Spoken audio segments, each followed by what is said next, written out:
So we just played Castrucci Sonata number 6 with a modern setup. Now, one of our goals for this project was to open up opportunities for these Castrucci sonatas to be heard throughout the world again after several centuries of neglect.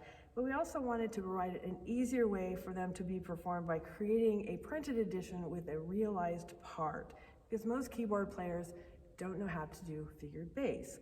We also realized that these sonatas would most likely be performed with this modern setup like we've done here, rather than with Baroque violin and bow and harpsichord, because those instruments and that setup is not widely available to most players as well.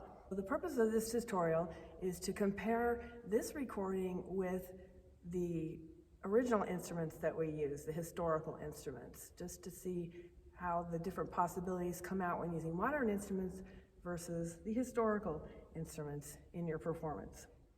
Jerry here is the one who came up with the idea for this project. He is the one that discovered that the Opus 1 sonatas had never been recorded in completeness. We were excited to do that project. It was about a 2-year endeavor from start to finish, right? Mm-hmm. Yeah. And when we first talked about doing this project, you were originally thinking that you would record on your modern instrument, playing in Baroque style, and that I would play on harpsichord. And we were consulting on what kind of a continua we would have. Should we have a modern cellist? Should we have a gamba or whatever? But we ended up actually recording in a different way, with you playing on a Baroque setup with a Baroque bow and gut strings, and we played at 415, and our cellist also had a Baroque bow. So can you talk a little bit about the process of how you changed your mind in the preparation phase and why? Well, I think it was motivated by the fact, as you mentioned, that these sonatas had never been recorded before, and I wanted to be able to present them in as original a way as possible. And doing it on a modern violin with harpsichord tuned at 440 would definitely have been possible. But as I practiced these sonatas more and more, and started adding the ornaments which were appropriate to the time, I started really getting more connected with the style and the sound of that period. So the next thing I did was, to get a Baroque bow. And, that was one step in the right direction, but it just didn't sound right to have a Baroque bow at 440.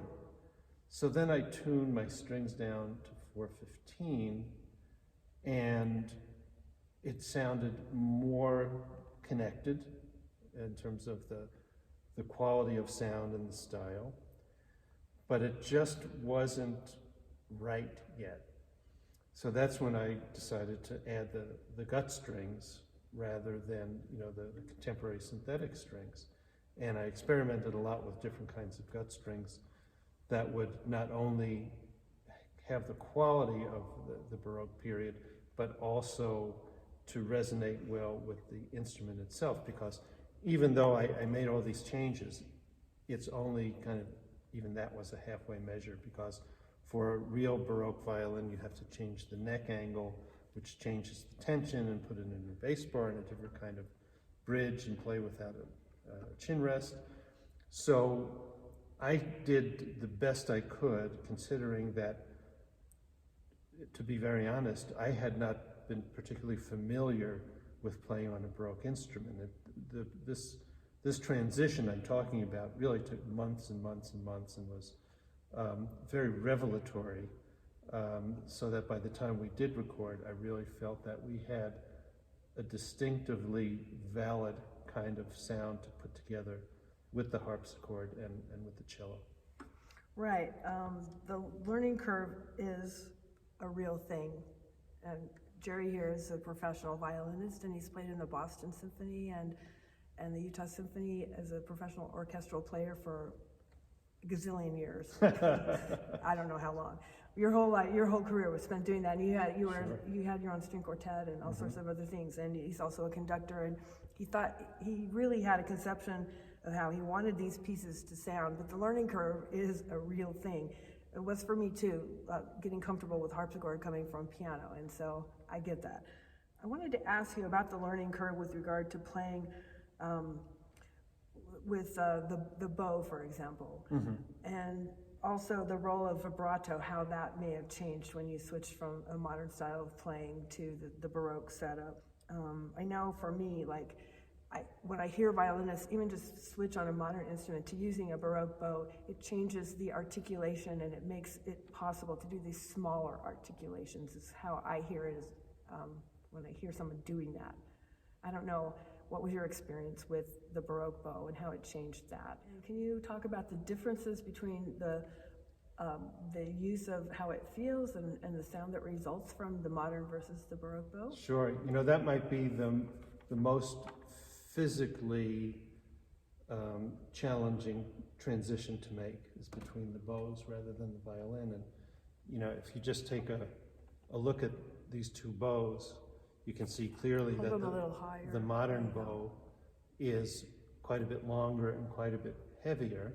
And not only that, the way the bow is curved is concave in the new bow and convex in the old bow. So it gives a distinctively different sound to the instruments. So when I started playing the two versions of this sonata, I tried to play to the strengths of those two bows, and they both have their own strengths. For example, in modern bow, and when I say modern, I'm talking about, you know, starting from the early 1800s to now, is the sustaining power of the new bow. So when we have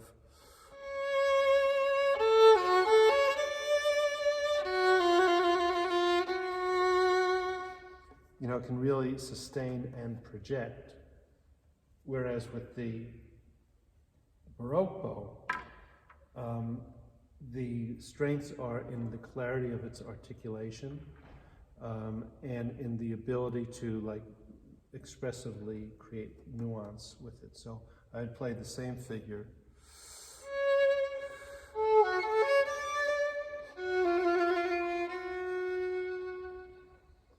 So it's kind of a different aesthetic. And another thing is, when you're playing fast, there's a natural clarity of articulation on the Baroque bow, where you don't have to do anything particularly special to get clarity and liveliness to the sound. Whereas with a new bow, you really have to kind of come off the string to lift it off. So it's a different mechanical setup that you have. It's interesting you mentioned that, the clarity, because the same thing is with the transition from a harpsichord, which is nothing but clarity, to a piano, which is not anything like that by its nature. So you have to work much harder on the modern piano to get the clarity. Now, one aspect of the different bows is that because it's really kind of more difficult to sustain a note all the way to the point in the Baroque bows, in order to sustain a phrase, there's more incentive to use ornaments, trills and mordents and scales and arpeggios and things like that. Right. So that when I play on a Baroque bow, I'm more inclined to add more and more ornaments, but when I'm playing on the modern bow, I really go for the sustaining quality of it, and go for that long line. Interesting. That is a good point. I find the same thing is also true. It's harder to do ornaments on a piano because the keys are so much heavier and the key bed is so much longer. And so it's very interesting, these differences when we play on the modern instruments versus the historical instruments. So when we were performing with the historical instruments, we were overtly attempting to play in what we understand as Baroque style. Now, today we are playing on these modern instruments, and how would you characterize the style that we play today?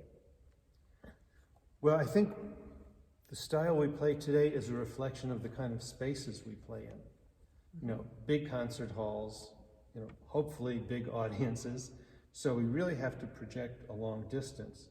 So I would say that our focus these days in learning concertos or, you know, big pieces like that is to really create sort of an intensity of sound so that it really projects to the back row of the hall even when you're playing piano.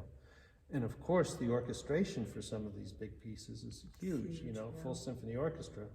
So, you know, if you're playing the Brahms concerto, you can't be too delicate with the sound except in selected spots. That's right. Whereas, you know, when you're playing Baroque music, which was designed for a small space, an intimate space, very personal space, you're really communicating in a different way. You know, it's almost like person to person. So I agree. you really have to have a different mindset, I think, when you're using a Baroque setup. Yeah, and it's interesting when you hear the same piece played in different venues, in a different style with different instruments. But in both of those places that we recorded in here, but we have the goal of creating an intimate kind of a setting with our Baroque setup. No. And hopefully we succeeded in that. I think we did. I feel like it was a more intimate recording experience, even though the hall is very large. This is Libby Gardner Hall. Well, I'd like to talk about the strings, the gut strings also. Okay. You know, and the violin is set up in a modern fashion now with synthetic strings that really project and have a focused sound, but they have some liabilities too, as opposed to the gut strings. On a modern E string, you would rarely play an open E string that's more than an eighth note long, and you certainly would not want to trill on an open string. Yet with the gut strings, where because of the way the fiddle is set up, you're more inclined to play in first position.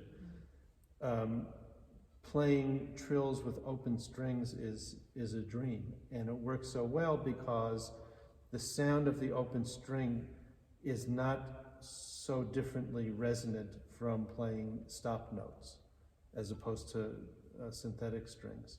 So it was so much easier in a way to play on the gut strings as far as coming up with workable fingerings, because of course in those days a lot of the music was in first position.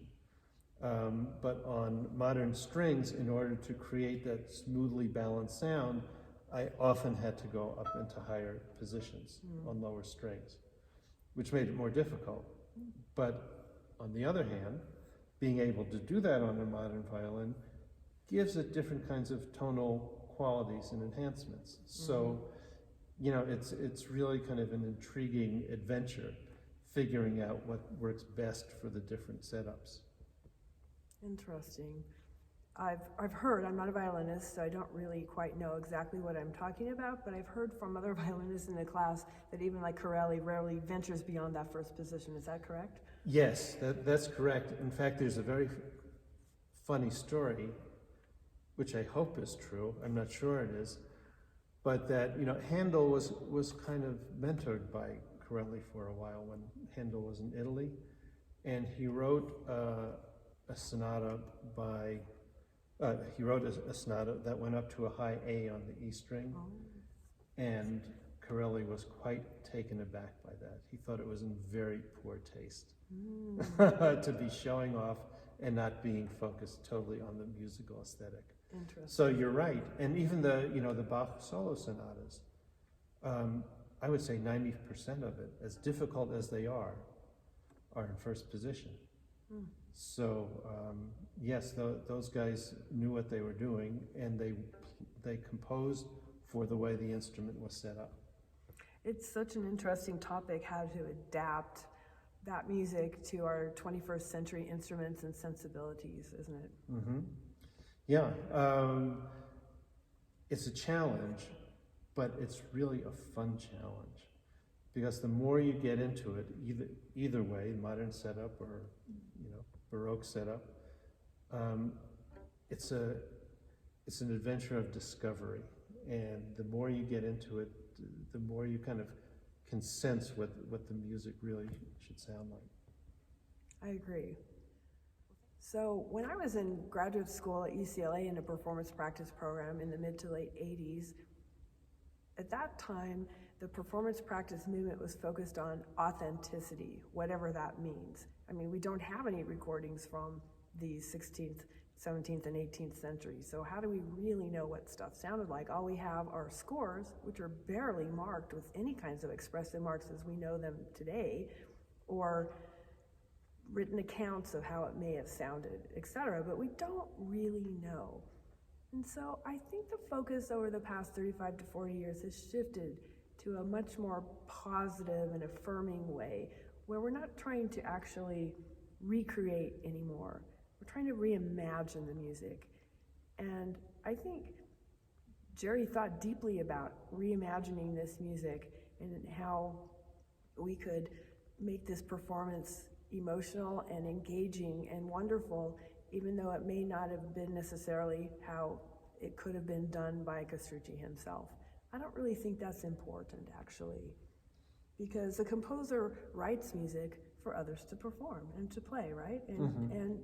And that's the fun part about Baroque music, is it's expected that the performers will add themselves as a co-composer actually into the music, and that's okay. And so I think that's the number one message I would like to get out to our students, actually, and also our teachers. Yeah, and I would just add a couple things to that, one of which is, if Castrucci knew that these sonatas were going to be performed 300 years in the future, let alone 10 years after his death, he would have been thrilled. I agree. He would have been absolutely delighted. No matter how we played it. And the other thing is that the more I learn about the Baroque era, and I admit I'm still kind of just getting in under the surface of this, the more it seems that the composer and the performer were collaborationists. Absolutely. Because the composers wrote for specific people, for the most part, who they worked with every day, and they didn't have to write down every little detail the way they did, starting Beethoven and thereafter. That's right. So that when we come up with solutions of our own, they might be different than the solutions in the 1700s, but it's a continuation of that tradition, and I think it's a great tradition, and I would urge anyone studying this music to be as creative as they want. I agree. I think composers would be absolutely delighted to hear other interpretations. So it's been a great project. Thank you so much for wanting to do it. Oh, it's been one of the great pleasures pleasure. of my life. For me too.